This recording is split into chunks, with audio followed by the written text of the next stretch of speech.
Então,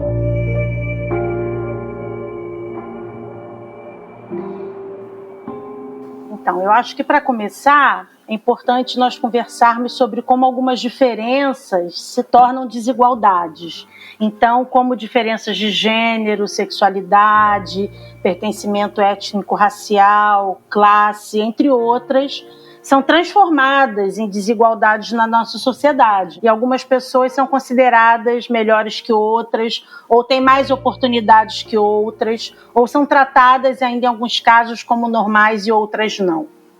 Dependendo do lugar que você está no mundo e algumas das suas características, você vai ser considerado, às vezes, um cidadão de segunda categoria. Em função dessas diferenças que se tornam desigualdades e criam hierarquias entre as pessoas. E assim algumas pessoas sofrem preconceitos e discriminações. Então, acho que o sentido, né? Então, pensando o sentido da equidade, que é exatamente essa ideia da igualdade na diferença, então a igualdade de direitos, de condições, nas múltiplas diferenças. Então, pensar gênero e sexualidade é bastante importante quando a gente está comprometido com um projeto de equidade, né? Equidade na escola, especialmente.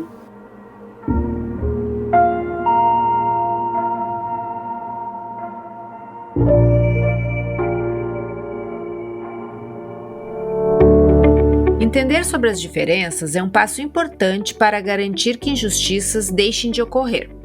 Mas quando a escola se propõe a refletir sobre gênero, ainda há setores da sociedade que se incomodam e entendem esse tipo de debate como um ataque às suas crenças.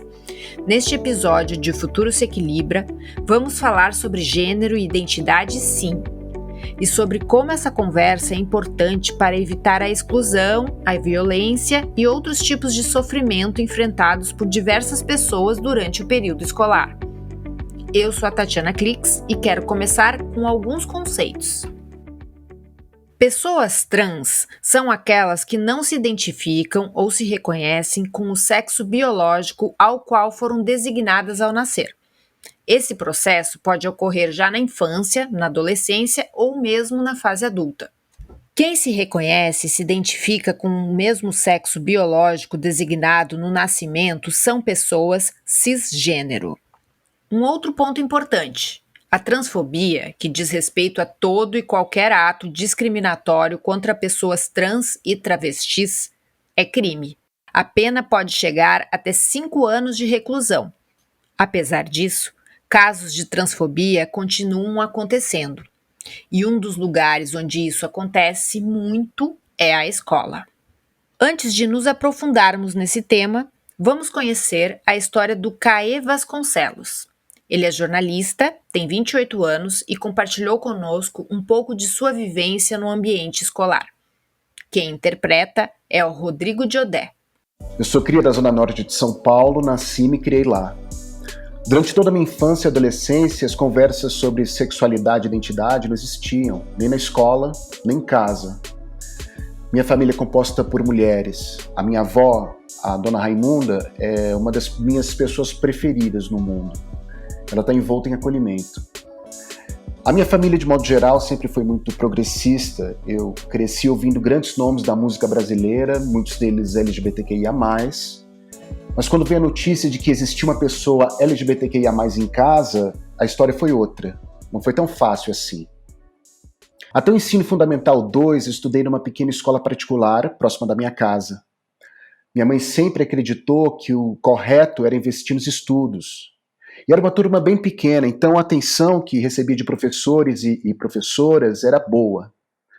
Mas em nenhuma situação se falava sobre sexualidade. Eu acho que sofri a minha primeira LGBTfobia aos 10 anos.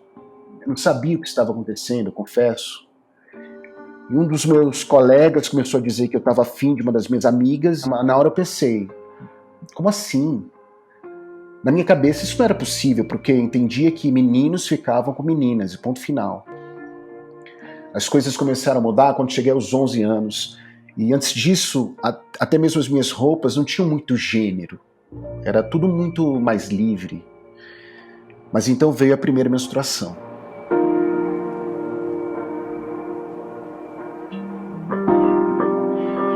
A minha mãe conta histórias de que mesmo aos 2 anos de idade, eu já não queria usar vestido. Detestava tudo do universo feminino. Hoje, com a terapia, eu percebo que fui uma criança trans, mas eu não sabia nomear assim. Eu fui crescendo na escola e até hoje mesmo eu sempre tive mais amigas do que amigos. Ao mesmo tempo, eu sempre gostei muito de futebol. Aqui é Corinthians! No ensino médio, eu mudei de escola. Já não estudava no meu bairro e a sala era lotada, bem diferente de tudo que eu vinha vivendo desde que comecei a estudar. E foi nesse período que as coisas se intensificaram e mudaram ainda mais. Existem as pressões da adolescência, né? No ensino médio, nem sequer tinha dado o primeiro beijo. Acabou acontecendo, é claro, mas eu não lembro nem mesmo quem foi a pessoa. Sabe o que eu lembro? Que rolou uma zoação porque o menino tinha ficado com alguém trans. Transfobia, é esse o nome. Também vinha da parte dos professores e professoras. Na vida, na escola também, existe muito essa ideia de ter que se encaixar em um molde. Eu achei que não me encaixava em nenhum. Eu fui tirado do armário à força. Na minha primeira relação com outra menina, minha mãe descobriu por meio de outras pessoas. Não foi eu quem contou. E era tudo novo. Eu ainda não tinha certeza de nada. Na escola, a diretora chegou a chamar minha mãe numa tentativa de me expulsar. Minha mãe me defendeu, mas também não foi tranquilo. Apesar disso, encontrei algumas pessoas pelo caminho que me acolheram. Eu lembro de um professor que me chamou num canto e me disse: Deus não tinha feito as pessoas iguais. Cada um tem a sua própria forma e tá tudo bem. E eu acho que chorei nesse dia. Eu passei o meu período escolar ainda sem compreender muito bem o que estava passando. Quando cheguei na universidade, estava mais próximo de me entender. O meu trabalho de conclusão de curso foi um livro-reportagem sobre pessoas trans. E veja, lá com 2 anos de idade, eu era uma criança trans. Mas só com 26 anos de idade eu comecei a me dizer, eu acho que eu sou como esses meninos sobre quem eu escrevo.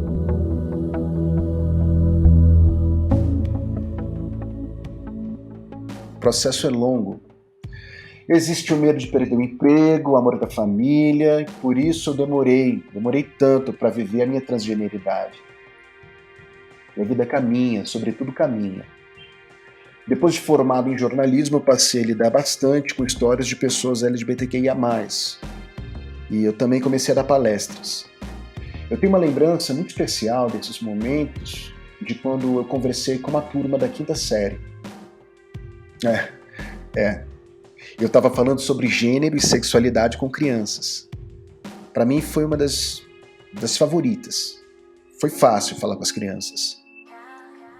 Agora, se eu pudesse dar um conselho, eu diria que é urgente falar sobre isso não só com as crianças, mas também com professores e professoras. O que eu mais gostaria é isso, uma educação realmente inclusiva, não só para as questões de sexualidade, mas que seja também antirracista. É contar para as pessoas que as possibilidades existem, são muitas e bonitas, e o mundo é diverso.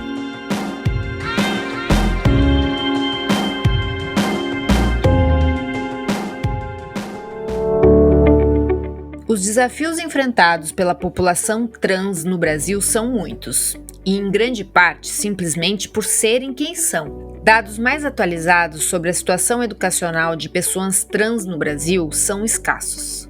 Mas uma pesquisa realizada em 2017 pela Rede Nacional de Pessoas Trans do Brasil apontou que 82% das pessoas trans deixam o ensino médio entre os 14 e os 18 anos. Ou seja, ser trans ou travesti é um fator comprovado de exclusão.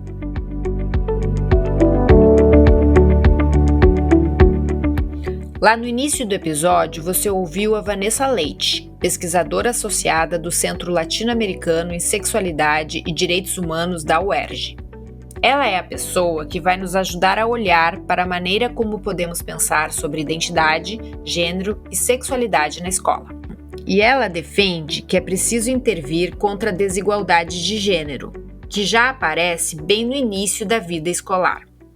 Desde muito cedo, as crianças são cobradas a assumir posições em relação ao gênero, que mantém desigualdades, por vezes uma cruel hierarquia mesmo, né, de gênero. Eu acho que isso é algo importante da gente conversar quando a gente está pensando equidade na escola, né, e na educação de uma forma mais ampla. Né, as meninas ainda é imposto um lugar social de submissão, muitas vezes aos desejos e anseios masculinos. E ainda é esperado delas uma preparação para o cuidado doméstico, o casamento, a maternidade. Às mulheres, em geral, ainda cabe a responsabilidade do mundo privado. Em muitos contextos, as meninas têm sua permanência na escola comprometida pelo trabalho doméstico e o cuidado de irmãos mais novos. Além disso, muitas delas enfrentam violências e abusos cotidianos. Contudo, eu acho que esse é um aspecto bastante importante. Desde muito pequenos, aos meninos é cobrado um conjunto de posturas que visam a reafirmação do que nós temos chamado de uma masculinidade hegemônica. Né? Então, a negação da possibilidade de expressão das emoções, uma estimulação excessiva em relação ao exercício da sexualidade e uma desvalorização, né, do mundo feminino. Exemplos de uma realidade que contribuem muito para a manutenção dessas desigualdades de gênero. Meninos e meninas são sim diferentes, mas isso não significa que precisam ser desiguais. E a gente tem usado muitas vezes em sociedade a diferença para construir a desigualdade. E para combater essas desigualdades, segundo ela, não existe a possibilidade de não falar de gênero. Ele já está na escola. A decisão a ser feita é sobre a maneira como esse tema será abordado. Todas as pessoas vivem o seu gênero e vivem a sexualidade, né, cotidianamente. Então, a escola pode tomar a decisão, né, de promover esse debate para que a gente tenha relações mais respeitosas, né, relações mais fraternas na escola, ou não. Há alguns aspectos, né, algumas dificuldades são enfrentadas. Assim. Então, a própria dificuldade de lidar com o tema nas suas próprias vidas, e isso se relaciona muitas vezes, principalmente no momento que a gente está vivendo, com valores religiosos, e aí a gente precisa entender que, independente dos seus valores individuais, né, o educador e a educadora têm um compromisso ético-político com a formação das crianças e jovens e de respeito às diferenças, né, no ambiente escolar, as múltiplas diferenças. Também há uma insegurança, e acho que é um tema que a gente deve abordar, que é a importância de espaços formativos. A necessidade de formação existe. Uma formação que seja continuada e oferecida para todos os educadores e educadoras.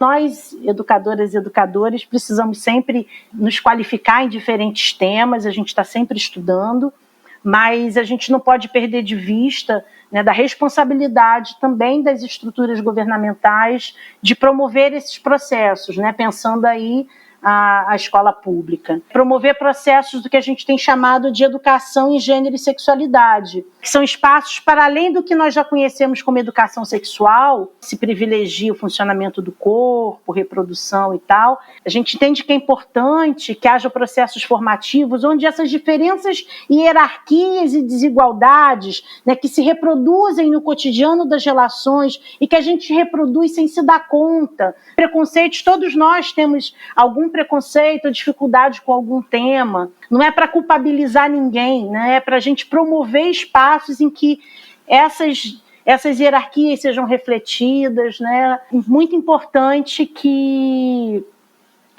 haja espaços, né, formativos mais institucionalizados, né, voltados para os profissionais. Essas formações são muito importantes para que as escolas estejam preparadas a lidar com questões de gênero e sexualidade de uma forma mais orgânica e natural. Um ponto que me parece bastante importante, que eu tenho encontrado no diálogo com educadores e em escolas, é de que os temas são abordados quando aparece um problema. E eu acho que esse não é o melhor caminho.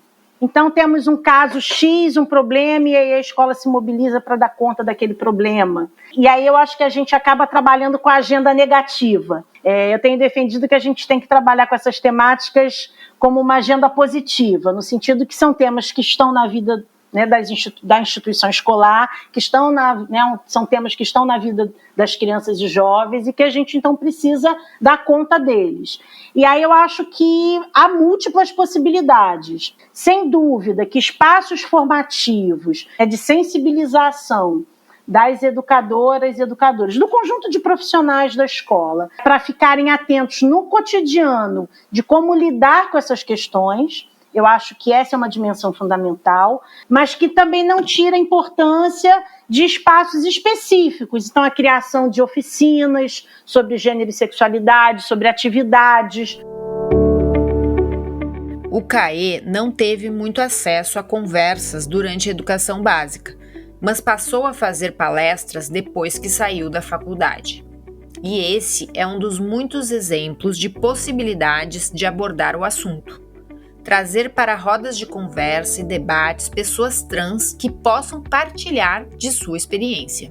Esse é um desafio que está colocado para todos nós que acreditamos, né, na construção de uma escola comprometida com a equidade. Entender que a escola tem um papel fundamental na formação das crianças e jovens e precisa assumir essa responsabilidade ético-política de investir para que a escola seja um lugar de respeito a todas e todos, né? E onde todos os temas podem ser debatidos. Precisa tirar esses temas dessa aura do proibido, do ruim, né, do problemático. Entender que a vivência do gênero, né, e a vivência da sexualidade são direitos de todas as pessoas.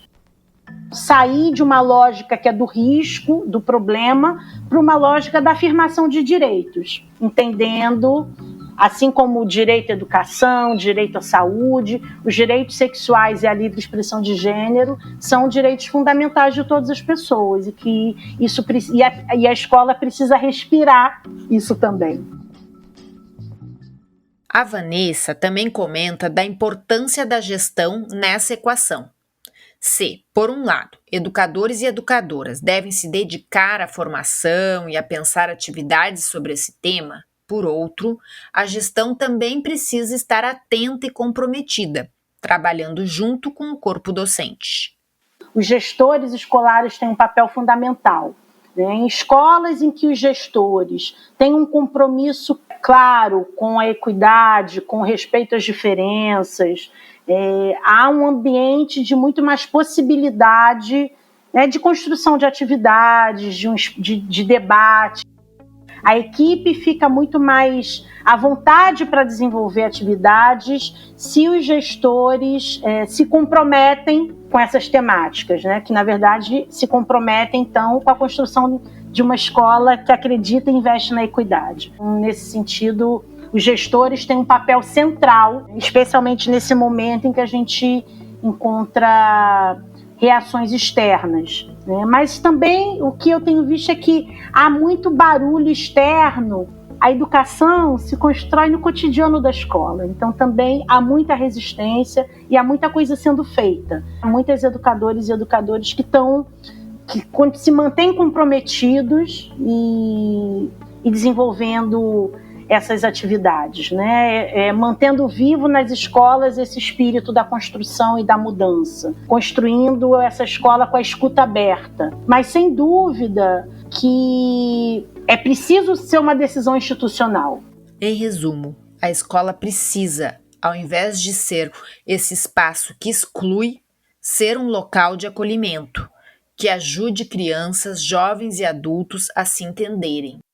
Hoje a gente tem acompanhado vários casos de jovens trans na escola, porque o que acontecia, assim, pessoas mais velhas, o relato da maioria das pessoas trans mais velhas é que elas acabavam abandonando a escola. Há um processo de evasão, na verdade, é um processo de expulsão. As pessoas não suportam aquele ambiente hostil, né, e acabam sendo expulsas da escola, porque elas são incômodas.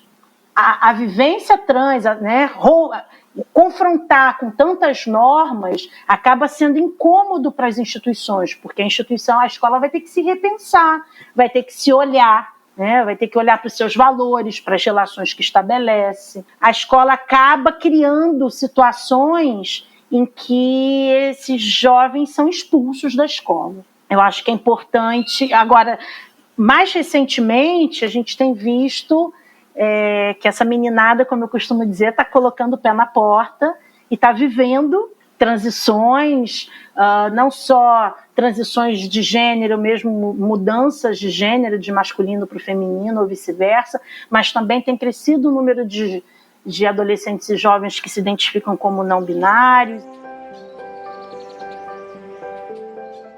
Nós precisamos apoiar os jovens nesse caminho que é um caminho duro, mas que também é um caminho de autodescoberta e que é fundamental que alguns jovens possam viver isso em ambientes de respeito, em ambientes seguros, em ambientes amorosos, inclusive. Então, o acolhimento também passa por apoiar esses jovens emocionalmente para que eles possam viver esse processo e decidir até onde vão levar essas transições. Um caminho menos desigual. Esse é o nosso grande desafio, construir espaços educativos onde cada pessoa possa ser feliz sendo quem é e que as diferenças sejam vistas não como um problema, mas que as diferenças sejam vistas como nossa riqueza. Eu acho que esse é o espírito da construção de uma escola comprometida com a equidade, né?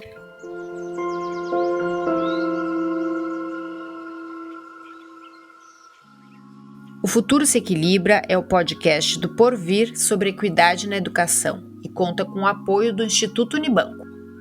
Obrigada, Caê, por dividir a sua história conosco e Rodrigo pela interpretação. O Observatório da Educação do Instituto Unibanco tem diversos materiais abordando a questão trans e a educação que valem a leitura. A transcrição deste episódio está disponível em porvir.org/podcasts/O Futuro se Equilibra. Este roteiro foi escrito por mim e pelo Juan Oliveira, repórter do site. A produção foi de Larissa Werneck e Gabriela Cunha e a edição de som é de Gabriel Reis, da Podmix. Ouça outros episódios de O Futuro se Equilibra acessando o feed do podcast. Nós já falamos sobre habitação, intolerância religiosa, insegurança alimentar, interseccionalidade e vários temas. Compartilhe com mais alguém e nos ajude a chegar a mais pessoas. Eu sou a Tatiana Clix e agradeço pela escuta.